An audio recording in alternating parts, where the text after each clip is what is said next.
పేరు షేక్ అహ్మద్ పాషా, పూర్తి పేరు. నన్ను కుర్చీ తాత అంటారు, కాలా పాషా అంటారు. నేను ఎంత మంచోనో జనాలకు బాగెరక. నేను ఎన్నడూ జీవితంలో అబద్ధం చెప్పాలా. ఇవాళ నన్ను ఒక పిచ్చోని చేసి ఈ స్టేషన్ మెట్ల వరకు తీసుకొచ్చిండు ఒక వ్యక్తి. అతని పేరు మీకు అవసరంలా. కానీ ఒకటి, నేను ఎంత మంచోని అన్నది ఇంతమందికి ఎరక.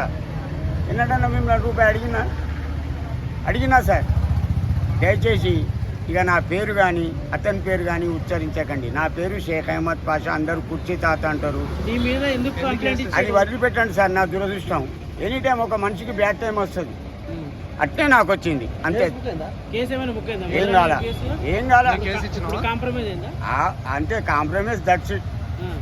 ఒకటి బాబాయ్, నేను జీవితంలో అబద్ధం చెప్పలే, తప్పు తాగి తిడుతుండని చెప్పిండు. అదే కదా 1,90,000. ఇప్పుడు నేను తాగునా?